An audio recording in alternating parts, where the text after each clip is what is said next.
Salut et bienvenue dans cette deuxième vidéo consacrée à comprendre la portée de classe. Qu'est-ce que la portée de classe?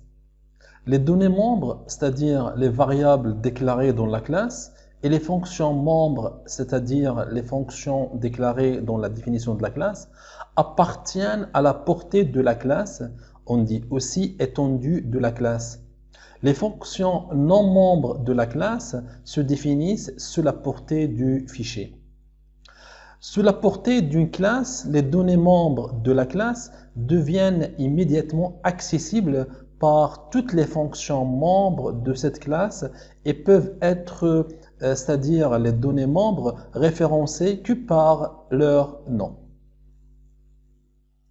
Alors, soit la classe film suivante.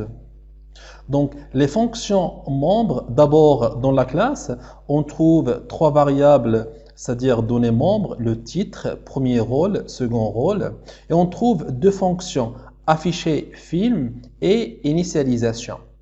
Donc, les fonctions membres suivantes, qui sont afficher film et initialisation, font référence aux données membres par leur nom. Donc, par exemple, dans la fonction afficher film, on tape directement et on écrit directement le nom de la donnée membre titre.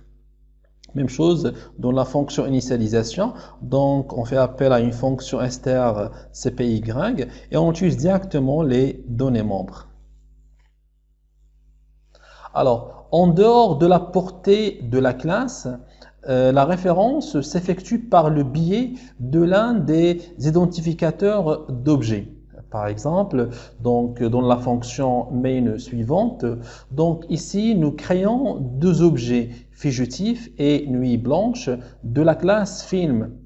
Et puisque nous sommes en dehors de la classe film, et pour accéder à la fonction membre initialisée, nous utilisons la notation suivante. Donc, on utilise le nom de la fonction, plutôt le nom de l'objet fugitif, suivi du point, suivi du nom de la fonction initialisation. Entre parenthèses, on doit mettre les paramètres de la fonction. Donc, nous faisons précéder le nom de la fonction initialisation par le nom de l'objet fugitif. Dans une classe, les fonctions membres possèdent une portée de fonctions. Les variables définies dans une fonction membre ne sont pas connues que dans cette fonction. Alors, si une fonction membre déclare une variable de nom identique à celui d'une donnée membre de la classe, par exemple la fonction afficher film, crée une variable titre qui a un nom identique à celui de la donnée membre de la classe film. Donc, la donnée membre titre de la classe est masquée par la variable titre, la variable locale titre de la fonction afficher film. C'est-à-dire la fonction afficher film, lorsqu'elle fait référence à titre, elle fait référence à la variable locale de la fonction et non celle de la donnée membre de la classe. Pour que la fonction afficher film puisse accéder à la variable membre, c'est-à-dire à la donnée membre, titre de la classe, il faut la faire précéder par le nom de la classe suivi de l'opérateur de résolution de portée, deux points. Et on écrit donc comme suit, donc film, deux points, titre. Voilà en ce qui concerne cette vidéo. Donc, si vous avez des questions ou des suggestions, n'hésitez pas à me laisser des commentaires. Je nous lirai et je répondrai.